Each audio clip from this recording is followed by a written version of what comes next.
Hello and welcome back to AI Without Illusions. Today we continue the structured AI review series with another extremely important platform in the enterprise AI landscape, Microsoft Copilot. And honestly, Microsoft Copilot may currently be one of the most strategically important AI products in the business world.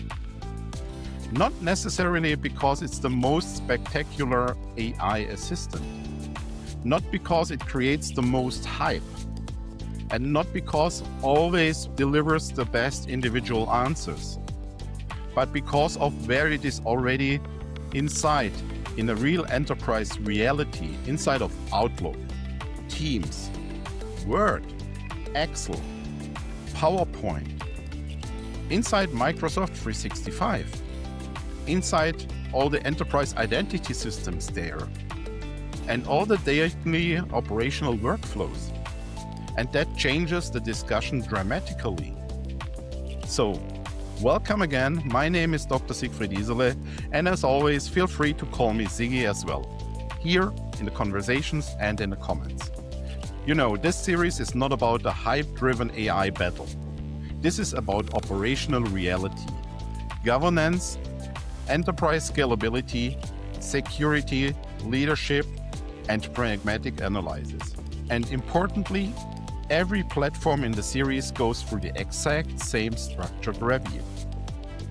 The same categories, the same executive questions, and the same governance lens. We are watching all the details in the same way. Because consistency matters if you genuinely want to meaningful comparison.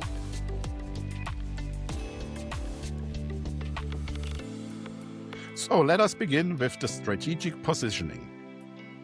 Microsoft Copilot is very clearly positioned as an enterprise productivity AI, not as a funny chatbot, not primarily as a public consumer platform, but increasingly as a deep integrated operational assistant for enterprise workflows.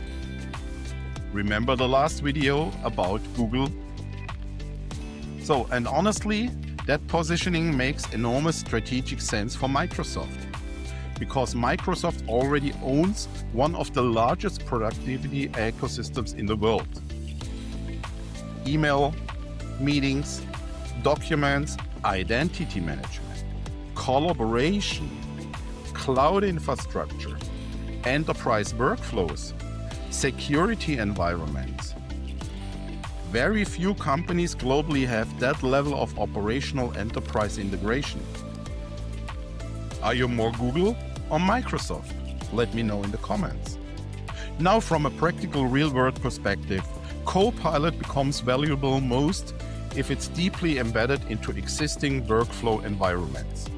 Meeting summaries, email drafts, presentation preparations, Excel analysis, task summarization, workflow assistant, knowledge retrieval, collaboration support.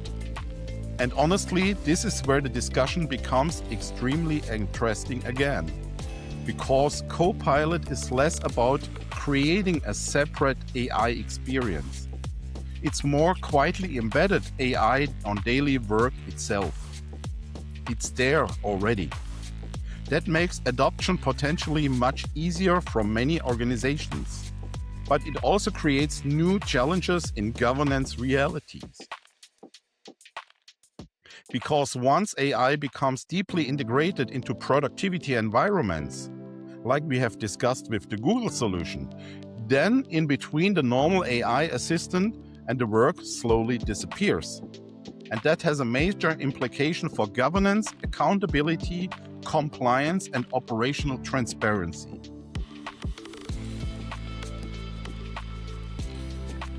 Organizations now need to ask questions like, who generated this content? Was AI involved? What data was accessed? How reliable are these summaries? How should outputs be validated? Who owns accountability for mistake? Those are no longer futuristic discussions. they are already here. They are operational questions today. Now let us talk about user experience and accessibility. And honestly, Microsoft has one of the enormous advantages here as well. Most enterprise users already live inside of the Microsoft ecosystem every day, which means Copilot often feels less like introducing new tool. It feels more included like a family workflow because it looks similar.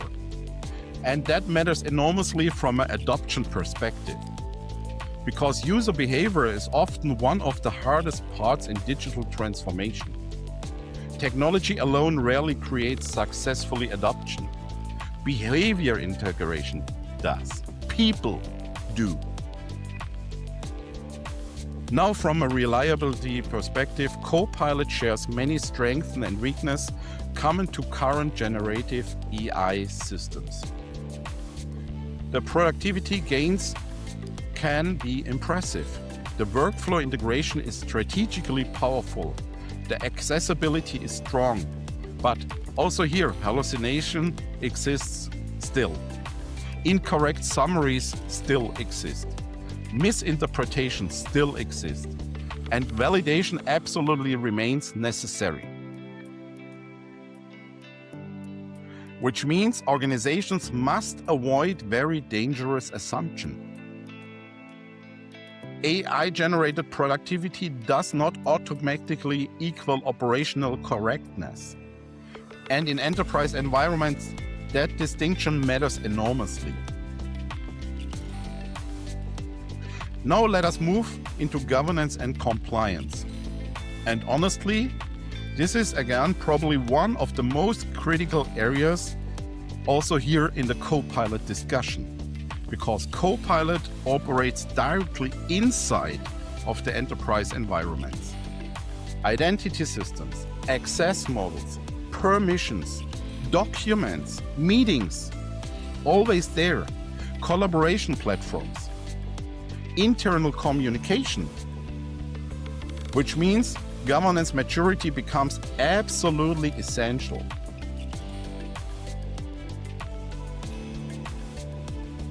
Organizations must clearly understand who can access what, which information becomes visible, how are permissions inherent, how are AI interactions logged, how are outputs validated, how are risks controlled. And honestly, many organizations are still not operational mature enough for this discussion yet.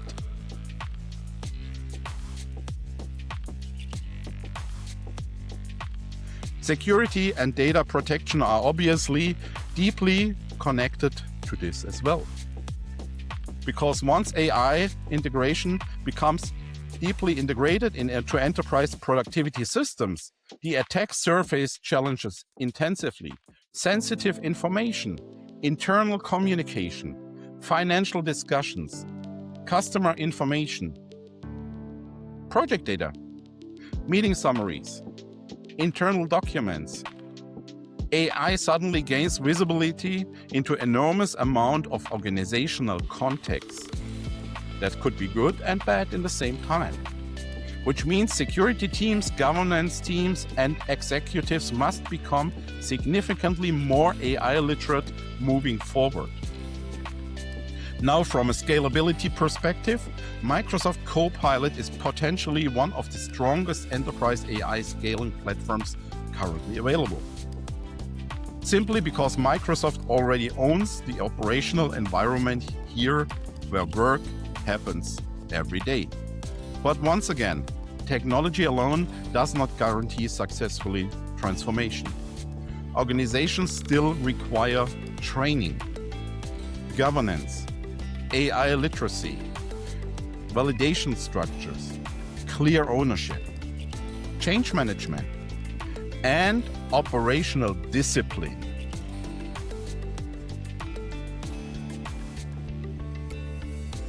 And now let us briefly discuss the cost reality. because many organizations currently underestimate the real complexity of enterprise AI adoption at scale. You know, like last time, licenses are not only one component. That's not the only. The real effort often appears in governance, process redesign, integration, compliance, training, validation, and operational adoption. And honestly, enterprise AI maturity is expensive. That costs really money. But otherwise, you create chaos. So you have to invest in that. So hype versus reality. Microsoft Copilot is probably one of the clearest examples of AI moving directly in your operational daily business infrastructure. And strategically, that matters far more than flash demos or viral AI moments. Because the real AI transformation probably will not happen through isolated chatbot experiments. It will happen once AI becomes embedded into your everyday operational workflows. And that exactly is where Copilot currently is positioning itself. Now let's go to the final rating. Usability, 8 out of 10. Enterprise readiness, 9 out of 10. Governance maturity, 8 out of 10. Security confidence, 8 out of 10. Reliability, 7 out of 10. Scalability, 10 out of 10. Cost efficiency, 7 out of 10. Innovation, 9 out of 10. Hype factor, 7 out of 10. Always based on the same questions we are asking every system. And now I would genuinely like to hear from you. Are you already using Microsoft Copilot operationally? Have you integrated? How have you integrated? Do you believe in embedded enterprise AI?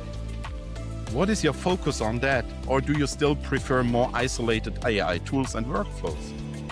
And of course, if you have any platform, any idea, any governance topic you want to discuss in the series, please let me know down in the comments and I will come back to you directly. So thank you again for being here.